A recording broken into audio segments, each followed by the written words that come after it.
Crypto is for everyone, not just rocket scientists, venture capitalists, and high IQ developers. Welcome to The Agenda, a Cointelegraph podcast that explores the promises of crypto, blockchain, and Web3, and how regular-ass people level up with technology.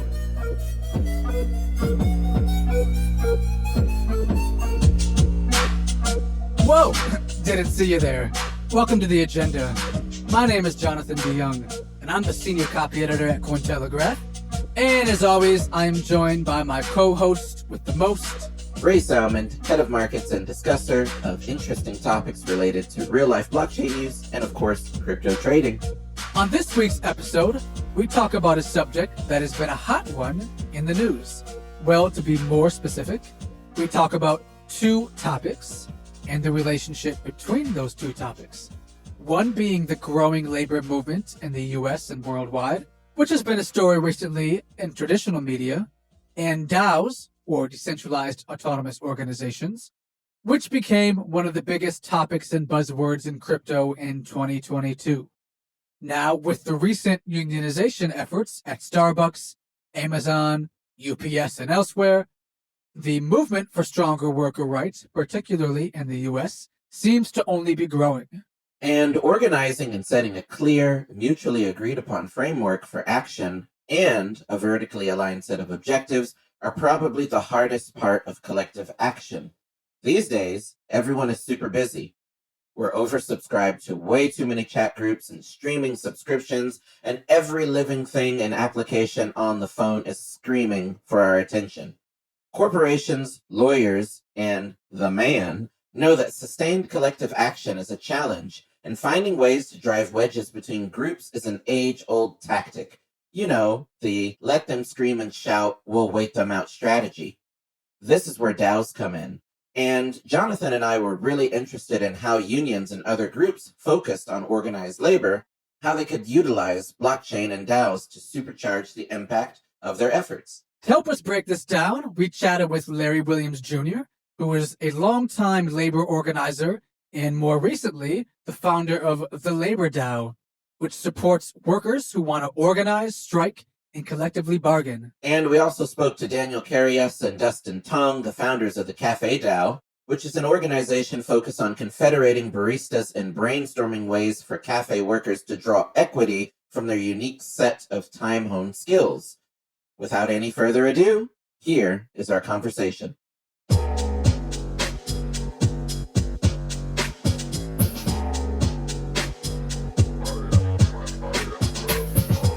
Today we've got Daniel Carias and Dustin Tong, co-founders of the Cafe DAO, and Larry Williams Jr., founder of the Labor DAO. So fellas, what's the state of collective action in America? When I hear collective action, I think about people coming together to build power, to change traditional institutions. And this is a watershed moment for the labor movement. I think I just saw today from a new Washington Post reporter that there's a huge increase in labor organizing happening across the country. So there's a lot of high profile campaigns happening like Starbucks, Amazon, REI, and just dozens of companies and workers starting to want to organize. So that's what's been on my mind for a long time, of course. It's actually really interesting to hear that so many people who work for companies are just frustrated with the state of where the business is going. So they want to take that collective action so they can have more bargaining rights. They could have higher wages. They could afford the cost of living in their local areas. I am 100% behind labor unions. Absolutely. But I'm also interested in this new structure that's emerging using blockchain and Web3 technology called a DAO, a decentralized autonomous organization. And that's what me and Dustin are focusing on building. We want to build a real world coffee shop using a DAO structure. So I believe we're like the first to give this a try. You can correct me if I'm wrong, but we feel like this is another avenue for workers to earn more rights. And we'll see how far we could take this project. Similar to Dan, my specialty is that DAOs can be a way for employees or as workers to have a larger say in the overall direction of how the business can run. rather than it falling into the hands of a few decision makers like the executive team or the board or even shareholders that might not even use the product. I'm a skeptical person, kind of pessimistic, a little bit cynical. It's just the way I'm wired up. And being in crypto for a while, all you hear about are dreams, dreams, dreams, dreams, roadmap, roadmap, roadmap, potential, potential, potential, revolutionary this is going to change, da da da da da, and make things perfect. And 9 times out of 10, with these crypto projects, it doesn't happen. Jonathan's younger than me.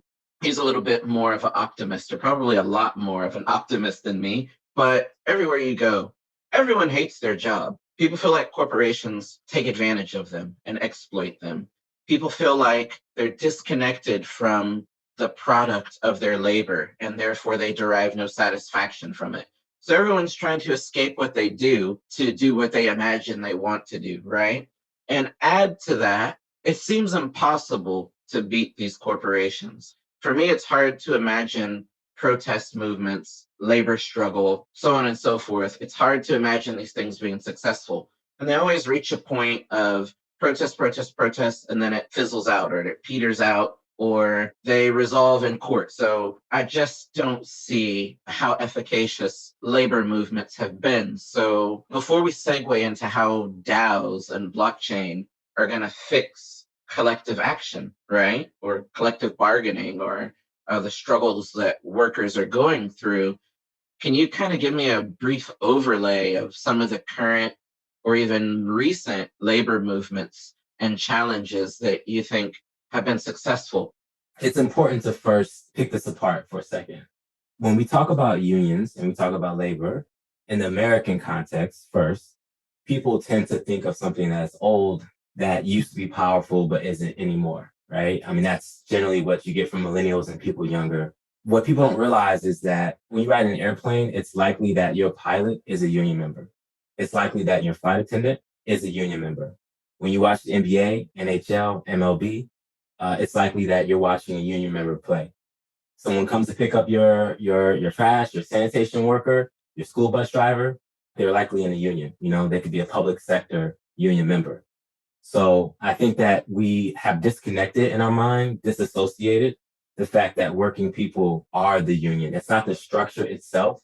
A union is just a structure that workers have created to represent themselves in the same way that a DAO is simply a new form of organization. So I think that that's the first thing I try to get people to kind of accept, right? And if you want to ask for some successful examples, most of Las Vegas is represented by a union. Most of those people who work the crap tables, the pool tables, all of the different casinos, the hotel workers are usually represented by Unite Here. That's hard work. That's backbreaking work. And in some cases, it's dangerous work. So there's many instances I could give of union members and how impactful they are in society. I'll give you two more really quick ones.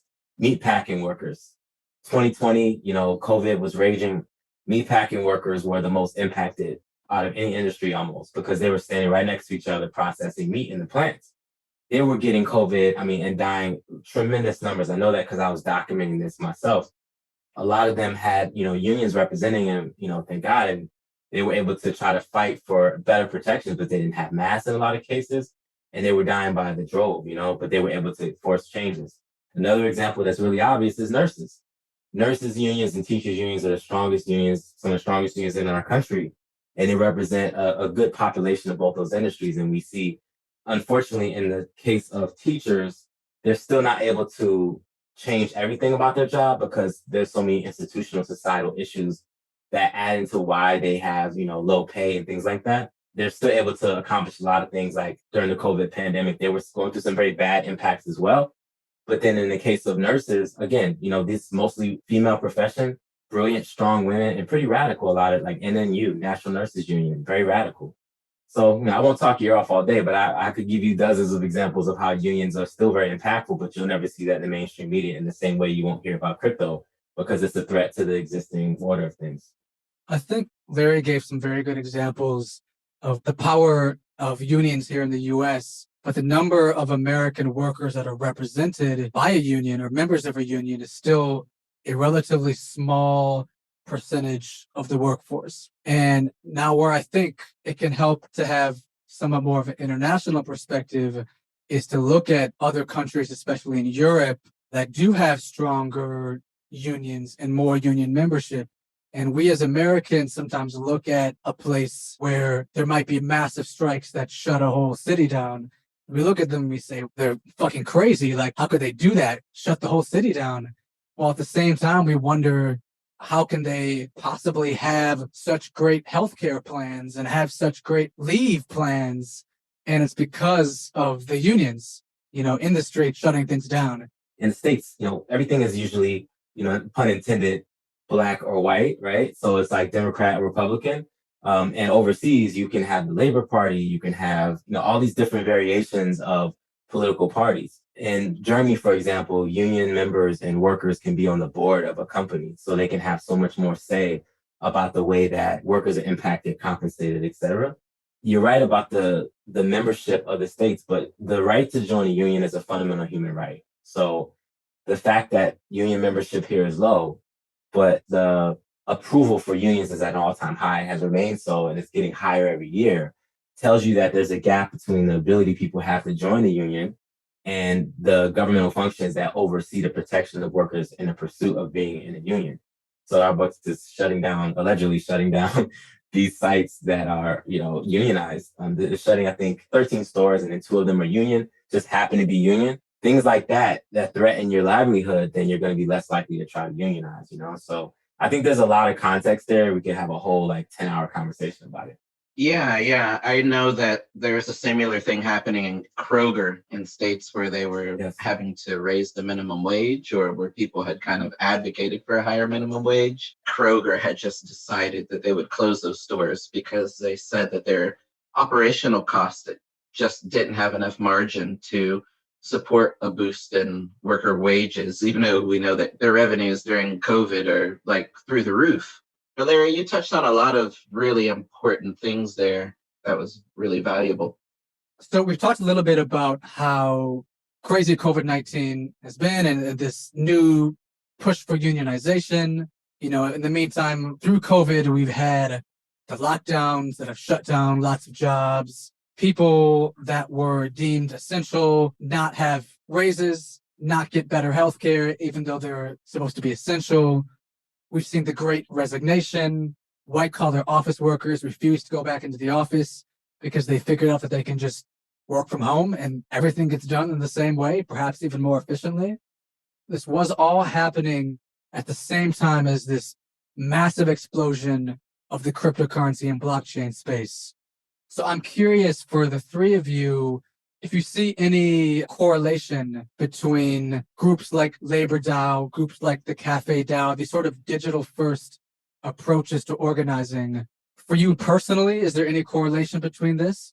I definitely was interested in the whole crypto world when back in 2020, when the pandemic first took a hold, the stimulus checks that a lot of us got, I used that money to go into blockchain tech and just take a look at what's going on. I bought my first cryptocurrencies back then, and I really just started to study the technology. And I found the technology to be way more fascinating than just making money. I saw the potential in blockchain to possibly transform businesses. And that's when I really started going down the rabbit hole and trying to find out, what is a DAO? What is a decentralized autonomous organization? What is the technology that is behind Bitcoin?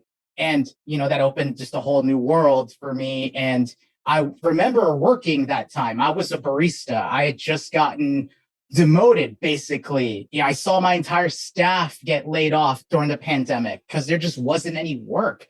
And luckily for me, I was one of the last people in the company that I was working for, in the location I was working in, to have a job. And I was just so grateful. And the people that were left, we were just so happy to work together that it was almost seamless. And that's when I first conceptualized the idea of the Cafe DAO. How can we run an organization decentralized where there isn't a central leader, there isn't a CEO type person, right?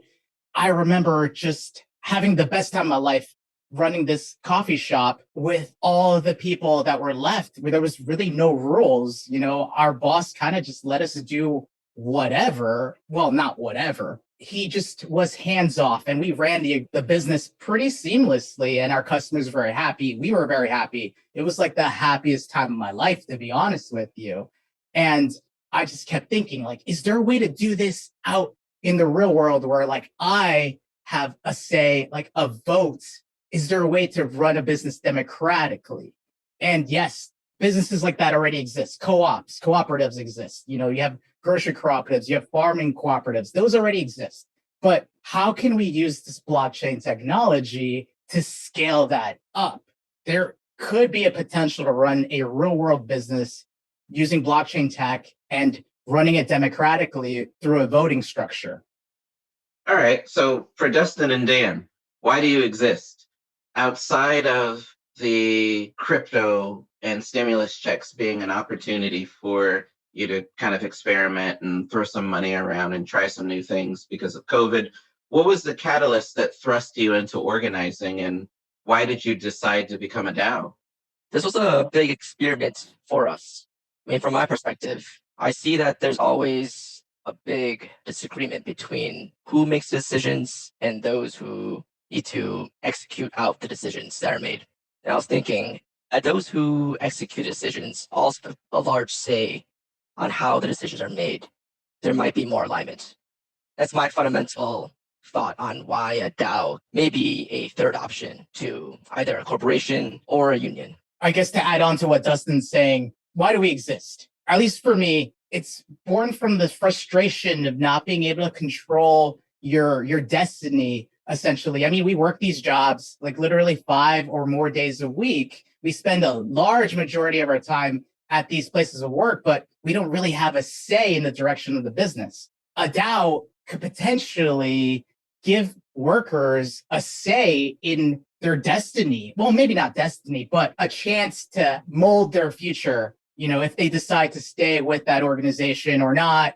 And adding to what Dustin said, it's a potential third option. It's not quite a corporation. It's not quite a union. It's like somewhere in the middle. That's something we're still experimenting with. This idea is highly experimental. We don't know where it's going to go, but we see it as another option that no one else has really thought of. And it could be a solution. It could be. I don't know. I don't want to say it's like a silver bullet and it's going to handle and take care of all our problems that's going on right now.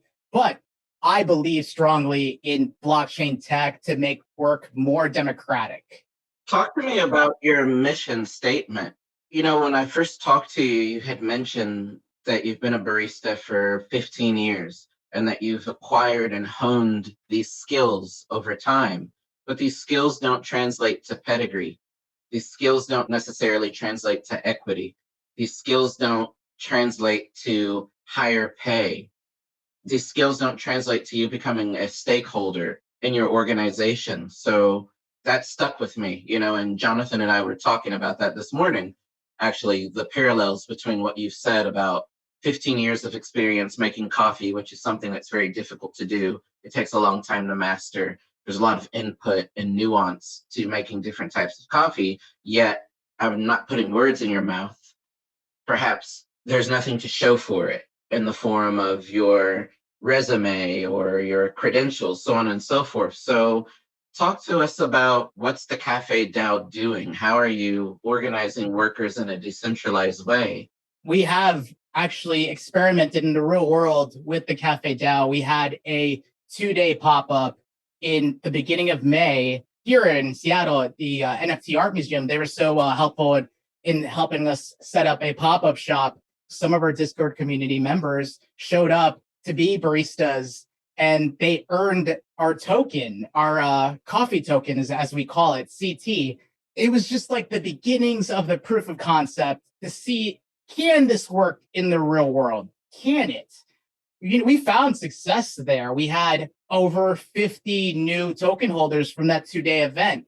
I consider that a success. So that's just like one of our real world applications that we've tried with the Cafe DAO. And to be super clear, these are simulated coffee tokens. We are using the Google Sheets chain where we're simulating how tokenomics can work. We are looking to get on chain later on, but we're focusing on how to actually figure out the operations and just figure out how to actually make it all work. I mean, our mission is just super simple. It's something that we can all align on, and it's just to open up a chain of DAO-run cafes. And the reason why we're doing this is more purposeful. One is to like create a employee-driven business, and then also give the customers and community a voice on the direction of that overall business. And the last 2 points is mostly on how to create a community that rewards everybody and not just the executives and shareholders that may or may not contribute at all.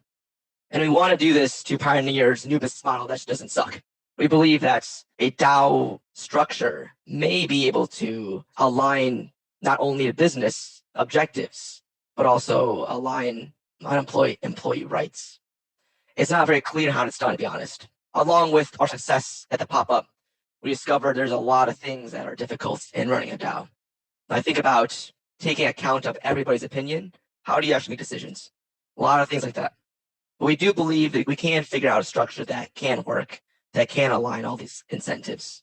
So it can create a business model that doesn't suck. Now, Larry, you're trying to do something a little bit different. Your mission, as I understand it, is more about how can we use blockchain technology, the DAO structure, Web3 technology to strengthen workers' movements, to fund potentially workers who are striking. And as I understand it, you are getting some inquiries, at least, from people about how they themselves could structure their efforts in a DAO form. So could you speak a little bit about what your goals are for Labor DAO and why you believe that blockchain technology and a DAO is a helpful solution for that? The really quick story of how I ended up starting Labor DAO is that my professional career started off at a union, at the Teamsters Union. Most people know it because of Jimmy Hoffa and that whole story. But there's a really legendary history of organizing that's over 100 years old. Young people, age of 15, 16, driving horses and carriages and organizing. So it's a deep, interesting history that goes a long way. And I learned to organize there under a really, really great organizer who taught me about combining technology with organizing and how important it is to do that, because organizers are great at, some of the most important skills, which is listening, documenting what workers say, and then bringing them together to get past issues to win, to build power. But it's very difficult to do that when your opposition has all the technology and basically all the cards. So technology levels the playing field. So that's why I believe in combining labor technology. You can save money, time, etc. And I saw, massive campaigns of corporations like United Airlines, Continental Airlines, just winning because of the use of technology. So then I went to, I started a company called Union Base, which, it at the time was like the only tech labor company in existence at the time that was external facing. There were a few that were internal, but it was like something that the average worker could interact with. And then I ended up going to Sierra Club, which is a nonprofit environment, the biggest nonprofit environment in the States, and co-founding a union called Progressive Workers Union. So how that leads to Labor DAO is it's an independent union. And independent unions means that they're not affiliated with a larger organization. So the traditional unions we all know, they tend to be very large, they have lots of members, and they have a treasury. But independent unions is a group of workers, kind of like Dustin and Dan, who are like, yo, this is terrible. Like, I got to change my situation. They may not know who to call, but they're like, we're creating an organization. We're going to do this from the dirt, And we ended up becoming one of the most powerful unions in the labor movement. And then I think kind of the prerequisite to some of the stuff you see now, like Amazon Labor Union and some other stuff. The problem I saw, though, is that they don't have the resources that the larger unions have. From years of trying to run a startup in the labor movement, things run slow. And unions don't have a whole bunch of money like corporations do to just throw at things. So here I am experimenting in crypto and honestly being way more financially successful in crypto by just buying it and leaving it alone for years than running an entire startup. It was kind of crazy. So I was like, if I can do this personally, why can't we create something that would create a treasury for workers to tap into when they have a struggle? When they go on strike and they're not getting paid a salary for a month at a time and the company's trying to bleed them dry, they should be able to come to Labor DAO and say, you know what, like, I need, $5,000 so that I can just eat for the next couple of months so we can survive this, But it shouldn't be Larry's decision. It should be the community's decision. So, we put together a plan and we launched it very bare bones, like with the concept and things like that. And it really, I think, struck a chord with people, and people have been talking about it a lot. I'll also just give some credit. There's an article that was written about the concept of a labor DAO, like close to the time that we were working to launch it as well. So I can't remember what their concept was, but something like this could go any direction. It's not a union itself. It's not built to replace a union, to replace the labor movement, obviously, but it's meant to be a financial support and supplementation for organizations that don't have the finance themselves. Workers who are in a certain situation and they're just financially strapped because they got fired, they need money to survive a strike, or they want to organize, should be able to come to us. And we've already had workers starting to do that, which is incredible. There's people who are organizing some major corporations that we all know and use and that are looking to be funded.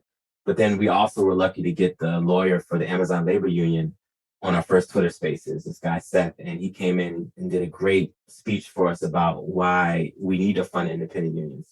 On the other side, we've been getting a lot of inquiries from other DAOs saying, hey, you guys are experts in labor. Can you help us understand compensation or other labor practices within DAOs?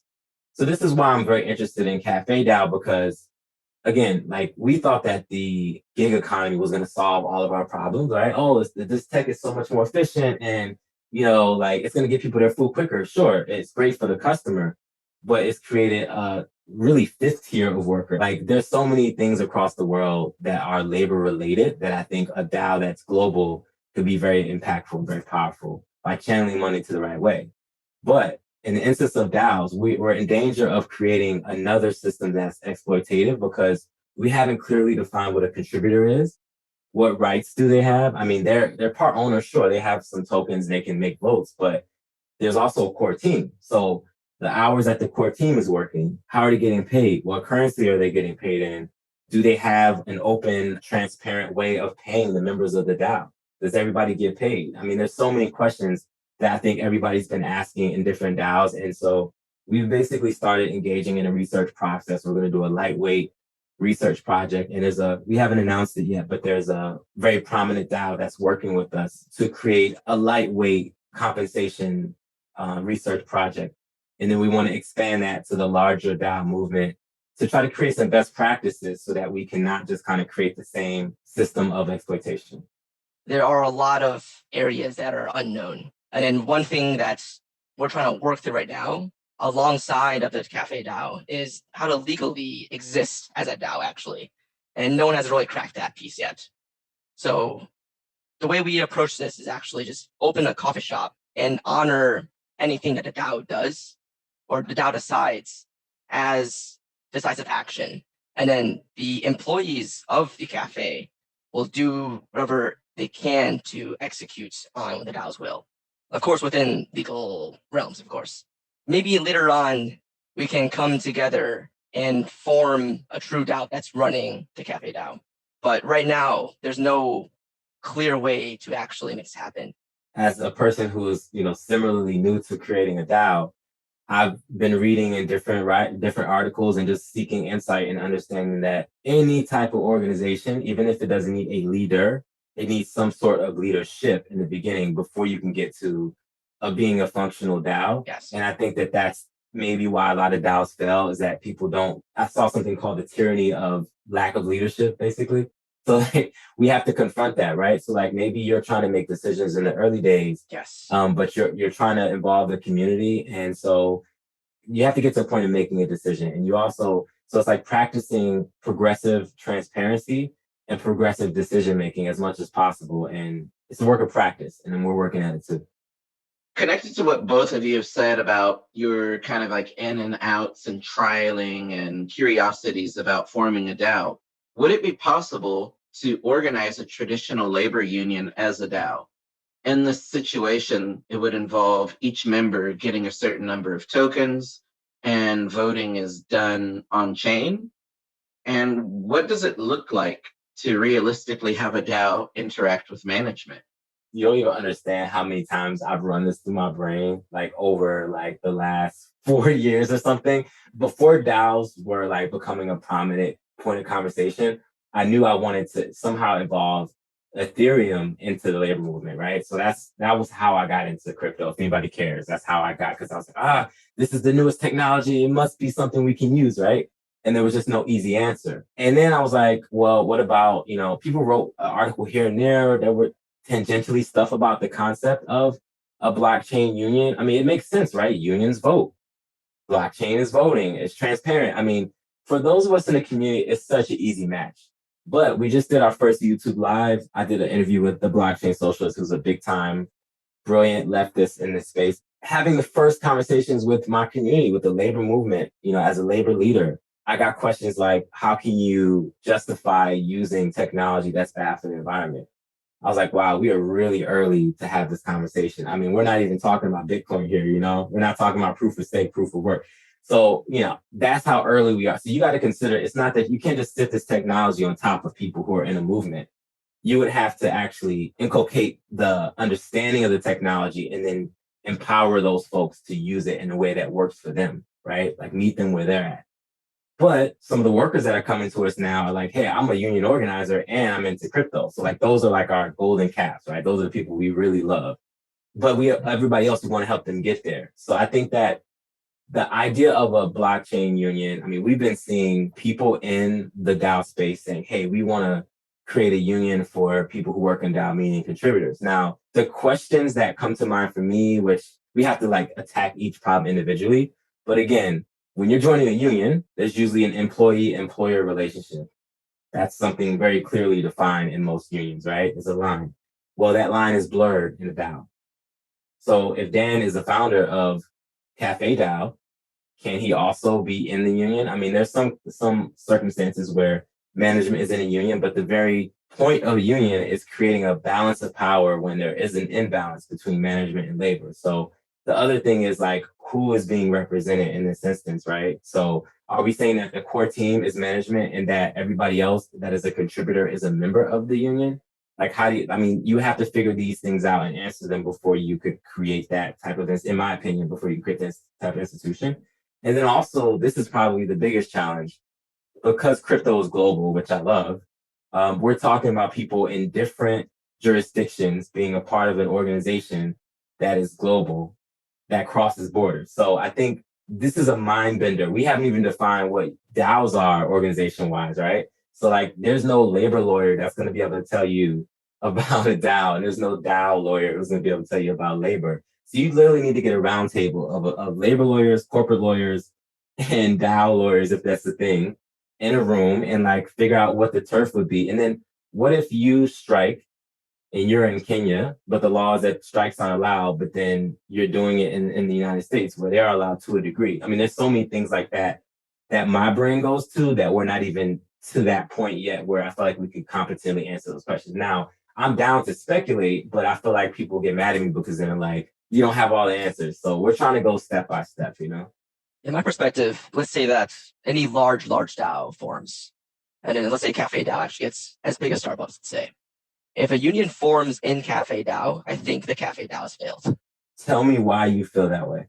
In my opinion, a union forms because there's a misalignment between the business and its employees. Hopefully, a DAO won't have that kind of misalignment. Not every union is at odds with the employer. A lot of times unions are very instrumental in industry surviving. So like UAW, for example, when the auto industry failed, the UAW was instrumental in bringing that industry back, taking cuts, trying to work with them and, changing their work practices, bringing in technology.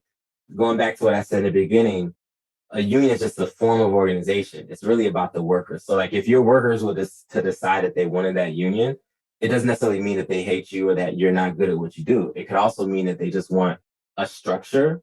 So you got to think of it as like a conflict management and resolution system.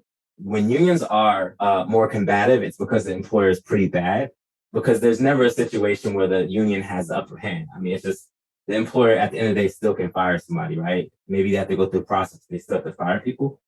No union I've ever been a member of or ever worked with or whatever was like, yeah, we can't wait to go on strike, or we can't wait to they may hype themselves up that way, but they're just trying to get what's fair for them. So you shouldn't be afraid of your workers organizing. You should more think about, okay, maybe if I raise my standards to a certain level, they won't need it. But if they do decide to do it, it's fine because we're still going to have a great relationship. I feel like unions are a solution to problems. But it sounds like you're saying that unions is just a form of structure, a conflict resolution structure. Yeah, I think ultimately, depending on the industry, they kind of take the form of what they are, of what the reality of those workers or the identity of those workers. So you see in some of the states that in the states like the South, some of the union membership tends to lean right, and that's what the politics of the union is. Your union structure goes all the way from police unions, which I'm not a fan of, but I mean that's their human right, right? But they take it to a whole nother place. But you got more radical unions, you know, that are pushing more leftist type of agendas. And you have some that are in between that are more of the business union where they just work on wages, hours, and working conditions. But it's really up to the membership of the union for it to represent what they want. So I see Starbucks going for like they're like fighting for trans rights and gay rights. You know, that's what the makeup of their membership really represents. So, you know, it just depends on who the union is and where they're at. For Justin and Dan, is there a particular reason why you are seeking to build this brick and mortar cafe DAO structured as a DAO versus a more traditional structure where the workforce is unionized? Do you think that DAOs are in any way more effective than unions, or do you see any technological advantages that DAOs have versus organizing as a union? The first thing that pops into my head is scalability. When I think of the Cafe DAO, that's something that could be scalable. I mean, of course, we have to figure out the laws before we do that, but co-ops exist. And when I think of a co-op, I think like a small business. I mean, essentially any business can be run as a cooperative. I feel like it's not exactly scalable. You know, your local coffee shop that might be run as a co-op, you know, you might not be able to cross the country run in that same way. It's just a little slow. But again, like the Cafe DAO, it's highly experimental. So we're just playing around right now. It could provide a potential solution, or it might not. It's worth trying because, like, we literally have nothing to lose and everything to gain. So why not just give it a shot? You know, worst thing that happens, we just close up shop and that's it. It's a failed coffee shop. It happens all the time. Best case scenario, I don't know. I mean, like, the moon. Best case scenario, you develop an insanely delicious brew that takes you right to the front page of Coffee Brewers Monthly or whatever the rankings are for coffee. I hope that'd be nice. I mean, like, yeah, we want to have workers have a say in the destiny of the business and their destiny. But yeah, we also want to brew a really good cup of coffee too. So there's that. Right. So, from what I understand, for the Cafe DAO, choosing the DAO as the mechanism or structure for organization is an option. Whereas for the Labor DAO, Larry, you view DAOs as an extension of unions, another tool they can use to be more efficacious. If you had to go out and solve some problems in the workforce right now, would you go straight to forming a union? And then the stage 2 or 3 would be developing a DAO, or would you skip unionizing the workforce and select the DAO model?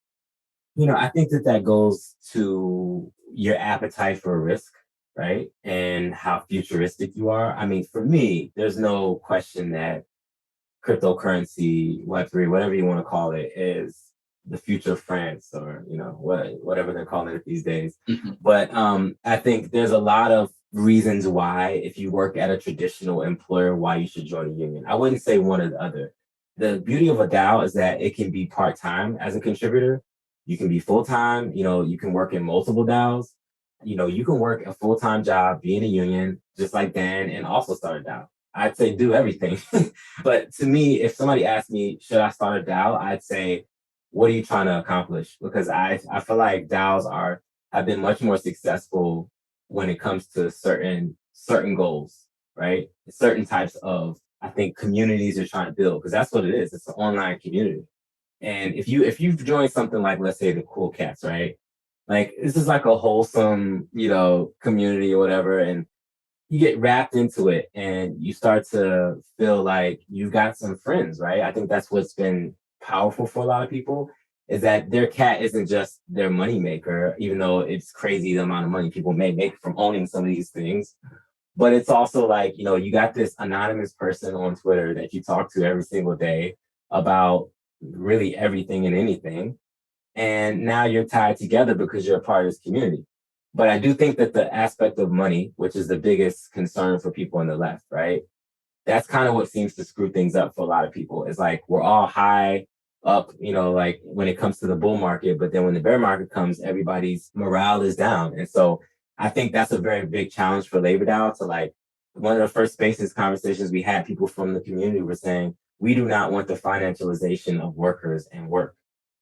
That's setting a huge challenge in something like cryptocurrency where, there's a financial aspect. So we got to figure out how do we maintain the values of people who want to be helping people, try to avoid the more speculative elements of crypto and create a community that can be long lasting and supportive of workers. I think that that's no different than what Cafe DAO is trying to do. I just think that the DAO community has people from all different varying backgrounds and experiences, and they're from all over the world. So I just kind of take it case by case, and I try not to judge somebody's failure because it takes some failures to have some successes. Right. So to dial back to the start of our conversation where you spoke about the multiple successes of unions and collective action recently, and you gave maybe 8 different examples. And correct me if I'm wrong, agree or disagree. This is a question for everyone. From what I heard, these are sector-based and they're niche to the occupation. What airline workers are advocating for, what nurses are advocating for, what teachers are fighting for, what trash collectors are fighting for. And maybe those requests are being made and they're successfully organizing and legislating within their workplace to achieve these outcomes that they desire. But my question for you three is, why are we not seeing the collective condition of the worker in general improving in America? I think that there's multiple reasons why that is. A lot of people don't even see themselves as workers. So you have varying levels of consciousness about the reality of what America even is. Because America really teaches you to be individualistic. It teaches you to care about yourself and think about what your bag looks like, right? Get the bag. That's what kids are saying now, get your bag, right? It doesn't necessarily teach you about community and thinking about the person next door to you. That's one of the key differences to Italy and other places and why they got through the pandemic in a different way than we did here, because we're so used to being individualistic, right? I think I have a unique perspective in this, just like having organized workers for so many years, is that the only way you have improvement is people come together as a community, right? So, as the optimist of the duo here, the young, unbridled enthusiastic optimist, in your view, kind of how do you see the future of collective action playing out? Or maybe a better way to put it is, how would you like to see the future of collective action playing out? Is it a world full of DAOs? I feel like maybe, but I don't know. I definitely see more collective action happening.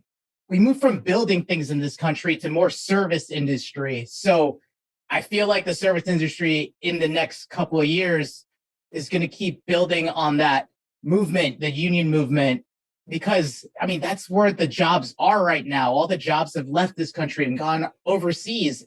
I feel like the service industry is going to unionize even more. I'm a part of a union right now, part of Unite Here. And the food service industry isn't known for having unions. I might be wrong about this. Larry might know the statistics, but I think it's something like 1% of like food service is unionized. And the majority is, I believe, Unite Here. So I would love to see more service industry unionize. I think DAOs is a answer to how we can unite in the future.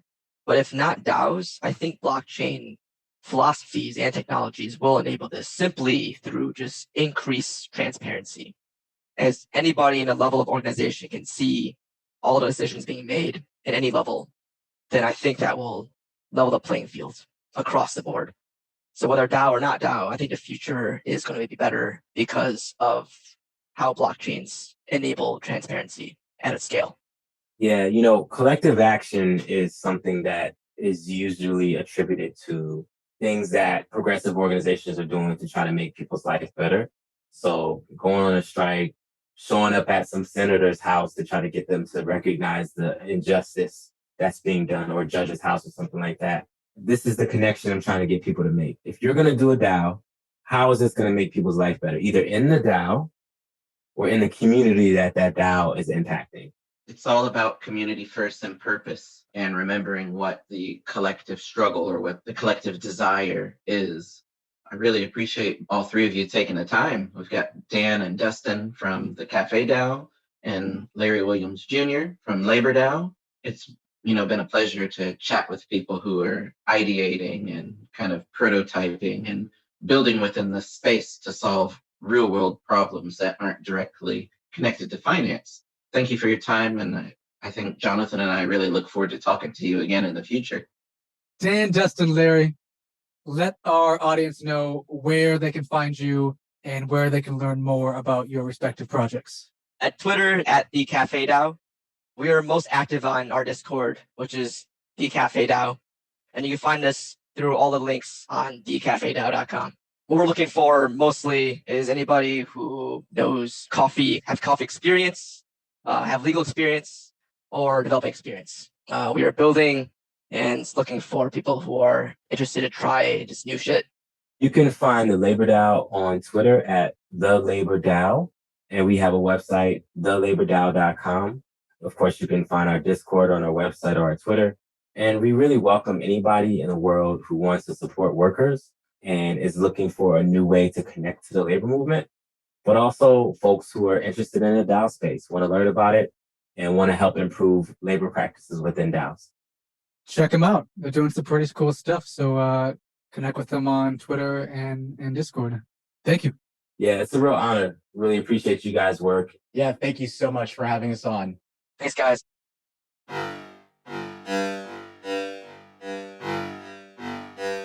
The agenda is hosted and produced by me, Ray Salmon. And by me, Jonathan DeYoung. You can listen and subscribe to the agenda at cointelegraph.com/podcasts or on Spotify, Apple Podcasts, and wherever else podcasts are found. If you enjoyed what you heard, rate us and leave a review. You can find me on Twitter at Horace Hughes, HORUSHUGHES. And I'm on Twitter, Instagram, and just about everywhere else at MadDopeMadic. That's MADDOPEMADIC. Be sure to follow Cointelegraph on Twitter and Instagram at Cointelegraph.